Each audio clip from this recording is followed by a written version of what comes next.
Hey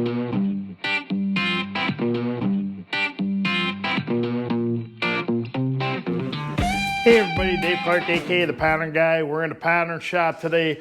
Do a little something different today. Been getting a lot of awesome comments on the Tally Ho videos. Like I said 100 times, it takes me a half an hour to write a sentence or type a sentence out and I spell like not really good. So I figure what I'm going to do is like a lot of the ones where I'm getting multiple questions in that I'm going to go ahead and try to answer them. We wrote some down. I'm not going to get to everybody. You know, I appreciate everybody's comments, but unfortunately I just can't get to them all. Okay. So one of the biggest things I see a lot of times is people questioning certain things, and like I said, with this, I'm trying to teach. Okay, that's why I get lengthy. I try to keep personal stories out of this, but I get lengthy in explanations because I'm trying to teach younger guys this trade.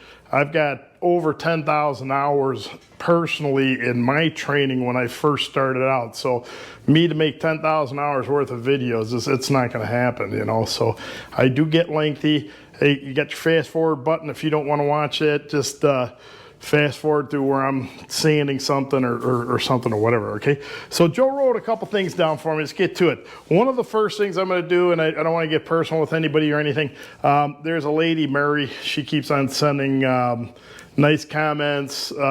She just really heartfelt comments of her dad was a pattern maker, and she likes watching my videos. It brings back memories of her dad. So, Mary, I really appreciate you watching, and the comments are great. So I'm glad I'm bringing back some memories of your dad. So anyhow, Joe wrote a couple questions down. Like I said, we'll try to get to a lot of them here. But so one question is, what kind of wood I use? Okay, so traditionally pattern makers use mahogany for jobs where you're going to be making a lot of them, you know, hundreds, couple hundreds, or you know, thousands. Mahogany will hold up. If you're doing onesie twosies or something really big, we use _2 common pine. Okay, back in the day we used to use sugar pine. Sugar pine's like right now about 3 times more expensive as common pine. So, you know, a customer, by then it's just as expensive as mahogany, you know. So #2 common really gets it going for like real big jobs or somebody that's just doing one job. And a lot of times with the #2 common, it's small tight knots every 2 feet.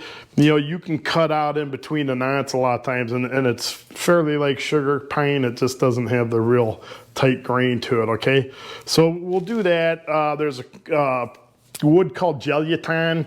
We used to use that for model making. That's what we made all our models out of. I haven't used geluton in probably 30 years.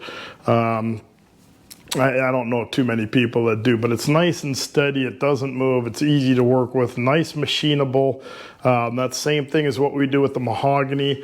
Mahogany, you want to get Honduras mahogany. You don't ever want to get African mahogany. African mahogany, it's a way different beast. It's actually got a little bit of odor to it. It's got nicer grain for more furniture and carving, but it's really stringy. It's a lot more difficult to machine than the Honduras mahogany. Okay, or some from Brazil, you know, South American countries where you get it good from. I use, even though we're only going to make one casting for the Tally Ho project, I use mahogany. The whole project is, it's an old boat. Leo's doing most everything old school. That's kind of what I figured we'd do. A lot of boats have a lot of mahogany on them, and you know, I don't know what Leo's gonna do with that pattern when he's done, but you know, he could literally, you know, I made it out of mahogany. He can use it for a wall hanger somewhere or whatever if he wants, or whatever. That leads into another question. Somebody else said that Can we use that to make other capstans out of? Yes, we can. You could probably, that pattern, probably make a few hundred molds off of that thing before it starts wearing out. However, you're going to have to get, I think there's 7 other castings to that capstan. So, you know, we'd have to do those, and they'd have to cast them, you know, things like that, and machine them. You know, it's Leo's pattern, so Leo's going to do it what he wants to. You know, if he wants to get into the capstan making business, he can do that down the road, whatever. But like I said, that's up to him, you know. So that's the wood thing. We also use urethanes too, okay, for really high production jobs, okay. So one of the other big thing, and I kind of brushed on this in other videos too, is why not 3D print this? 3D printing, like I said, the premise of this channel is to basically old school method, how the old guys got it, and to teach people how to become craftsmen. Okay, that's the #1 goal here. Okay, my old foreman Joe, when I first started out, he kept on telling me, he goes, I'm going to make you a good craftsman. I'm going to make you a good craftsman. I'm like, I don't want to be a good craftsman. I want to be a pattern maker. I want to be a good pattern maker. And then 5 years later, it dawned on me, it's the same thing he said with, you know, pattern making's 10% here, 90% here. Well, it took me 5 years to figure out that to be a good pattern maker, to be a good craftsman, it comes from in here, okay? So that's one of the things. So getting back to the 3D printing, what is with the 3D printing? Technically, this probably would have been a great project for a 3D printed pattern because he's only doing one off. From my experience and from experience from what I've heard from other people is that, you know, the 3D printing, it's just not, technology is not there yet where, you know, it only lasts 1 or 2 or 3 molds and it's done, you know. But for this, like I said, it would have been good. They're good for prototypes and that, but I'm teaching old school, you know, down, like I said, I got a CNC machine right behind me here. I got to get that thing going one of these days. I will, but it's, I'm trying to teach craftsmanship. I'm trying to teach you to have it in here. And another gentleman put in the comments, which I agree totally with, is, you know, 3D printing stuff. And I don't want to take it away from the guys that do 3D printing and CNC programmers. There's a place for those, okay? This old school method in that, I think what it is, and I don't know if it's because I'm old and nostalgic or whatever, but to me, the pattern I just made for Leo, that's got some soul to it. You know what I'm saying? I mean, that pattern, there's me in that pattern. You know what I'm saying? So if you 3D print it, I get it, you're programming it, but you're not really working on the piece. You know what I'm saying? It's hard to explain, but that's what it is. Like I said, probably it would have been easier 3D printing if you had a good guy. You got to have a good guy to know draft. It's got to have draft on. It's got to have shrinkage. You know, all that stuff. You know, so unless you don't know pattern making, it's kind of hard to make a pattern. You know, 3D print a pattern. You know, for Clark to be able to mold it. You know, so. Speaking of the having to know shrinkage and draft and that, okay, this is where I'm trying to tell you guys, please go back and watch some of my old videos. I think we do have a whole video on shrinkage. Okay, so one of the things we have to do, every metal in the casting process shrinks differently. When you know, basically, in basic physics, when you heat something up, it expands. When it cools down, it shrinks, right? So when you heat the metal up to make it liquid, to pour it, you're heating it up and it's expanding. And when you pour it into the mold and it starts solidifying, it starts shrinking, okay? So what I do, what old traditional pattern makers do, we have these things called shrink rules, okay? I should have brought one out. I actually got one right here. Okay, I'll show you this again. So here's a regular standard 12-inch roller, okay? This is the 1/8 inch shrink rule I was using for Leo's job because it's cast iron. Cast iron shrinks 1/8 of an inch per foot, okay? So if you can see, that ruler's sticking up 1/8 of an inch higher than the standard rule, okay? So what they did basically, they took that 12-inch standard scale and just pulled, widened it out. So all my increments are just a tad bit longer. All right, and that way all you got to do is follow your blueprints. If it says 12 inches, use a 12-inch scale, shrink scale, it's there, okay? It's what you need, An inch is a little bit longer. I can't remember. There is formulas for if you don't have shrink rules, and every time I do a job, I'll try to bring the formula out for you, okay? So you multiply the standard measurement times this formula number, and you'll get your shrinkage in there, okay? The percentage of shrink. Okay, so that's the shrinkage. It's really important. If you just made that in standard, that thing, I think it was 14 inches, so it's literally going to be just a little bit over 1/8 of an inch smaller than what it is if you don't use a shrink rule, okay? So that's why you got to use the shrink rules.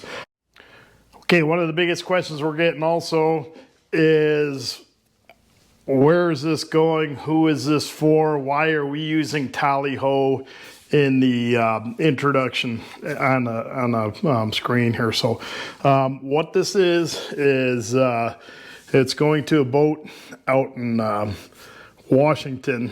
A young man named Leo. He bought the Tally Ho and he started redoing it. He's trying to do it old school way as much as he can, the way it would have been built way back when. All right, so I'm not exactly sure where it went from there, but at one point, Keith Rucker down at Vintage Machinery, he ended up getting the capstan. Clark Easterling from Windy Hill Foundry came over to his shop, helped him take it apart. This particular part broke. It was already broken.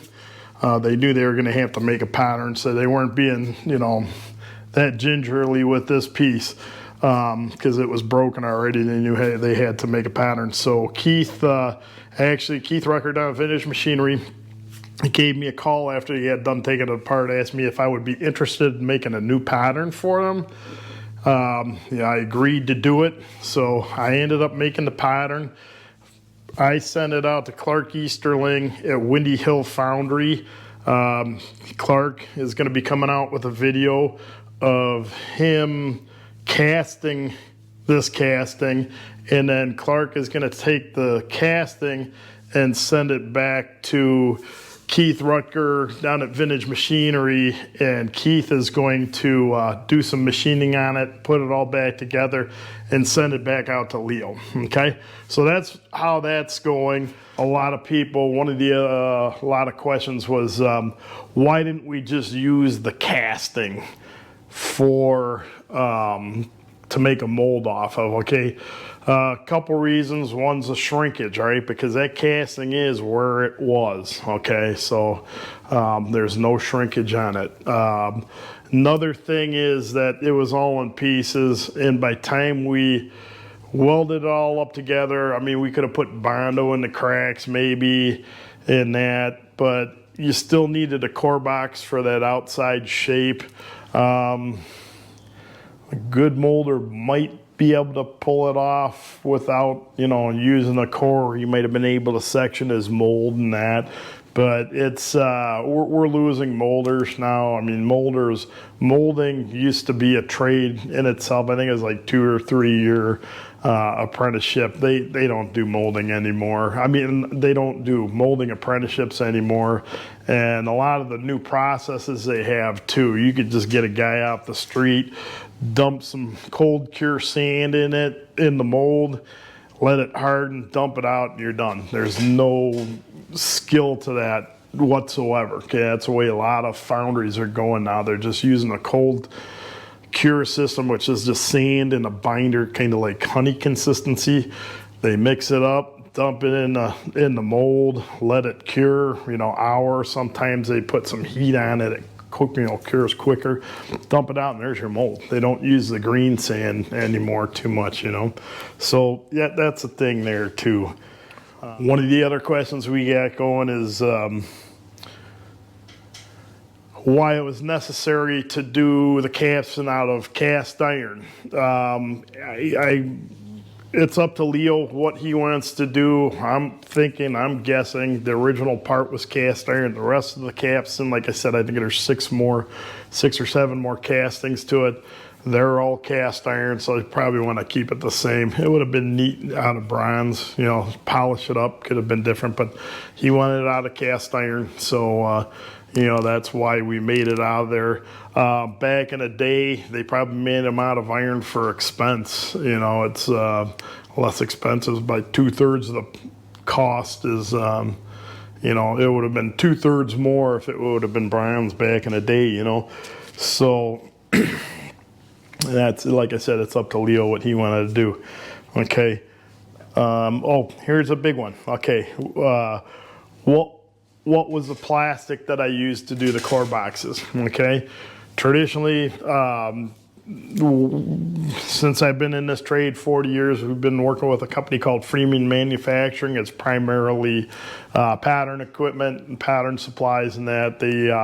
Their specialty is wax. They do sheet waxes. Okay, we're talking about why couldn't we cast it? Sometimes people do take a casting. You got an 1/8 of an inch, take some 1/8 inch of a piece of wax, put it on it, and there's your shrinkage. You do things like that. We couldn't do that with this job.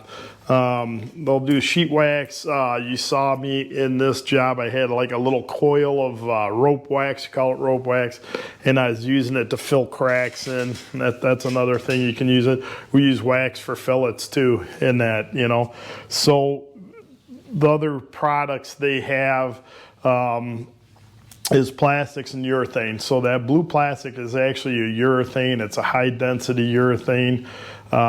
You can make patterns out of it. You can make core boxes out of it. The reason we use urethanes a lot of times is if you're doing multiple patterns on a match plate or something, you make one master out of wood, make a mold, and then you pour how many other patterns that you need out of the urethane. That way you don't have to make 6 different patterns out of wood. And the reason you don't want to do that, I mean, you could do something real simple or what, but if you make a master, make a mold and pour your urethane patterns off of that mold, every pattern is going to be exactly the same. Okay, so if I go, lay them out with wood, sand them, cut them on a bandsaw, sand them, there's going to be some differences. Okay, it might not be a big deal. It might be a big deal, but 9 times out of 10, it's just easier to make a master, make a mold off of it, and go. So they do different kinds of urethanes. That particular one is called Repro 83. Comes in several different colors. I've just been using blue since I started. I'm not going to go over prices on those things. It's expensive, but the time it saves you, and the wearability too. That's another important thing with the urethanes. Like a urethane pattern out of the Repro 83. I can't remember the exact numbers, but say you can get like 400 or 500 sand molds off of a mahogany pattern before the pattern starts wearing. You got to start repairing. You get like 20,000 molds off of a urethane pattern. Okay. They also have another urethane. I like it a lot. I try to use it as much as I can. It lasts twice as long as a Repro 83. I just ordered some. They just changed the number. It used to be 1060. That stuff was really nice. It's twice the price, but it's a little bit more flowable than the Repro 83. The Repro 83 is a little thicker consistency, and that. So if you're doing small parts, it's not, you know, it's easier just to use the more expensive stuff and that. But Freeman will put a link down on the bottom here for you. It's good company. They're around the country. I forget all the countries. I forget all the states that they're in, but they're in 5 or 6 states. They sell to the public, so you can call up and say, hey, I'm Dave Clark. Bing, you know, I need this or whatever. They got a good catalog on the internet. The home headquarters is in Avon, which is 40 minutes from my house. My mom lives next door, so, you know, I usually just go up there. They've got good tech reps there too, so if you have questions, you can go describe what you're doing, and the tech rep will recommend the correct thing for you to use, the right ear thing to use for you. Okay, another thing I get from there, another thing guys were touching on, and I said this in the video, I was going back and forth, was I was going to paint this pattern, or I was just going to put a coat of clear on it. I ended up putting a coat of clear on it just so you could see the mahogany. And that, you know, I'm not into seeing I don't like seeing the plastic fillets and things and that, but you know, if Leo down the road doesn't want to keep it, I don't know what he's going to do with the thing, you know, so he can paint it if he wants. But another one of the things we get asked all the time too, got quite a few, we just got one today, it's a comment on the music. Got lucky with the music. My editor Joe, my future son-in-law, he does all the music. Him and a buddy, they have a garage band. They just start writing some stuff and they do a good job. It's the kind of music I like, and do a really good job with that. So Joe will put his buddy's name down. I keep on forgetting his buddy, so I do believe he's at the end. His name's at the end all the time. So shout out to those two guys. They do an awesome job with the music. That's most of the questions we had. There's a whole bunch of other things.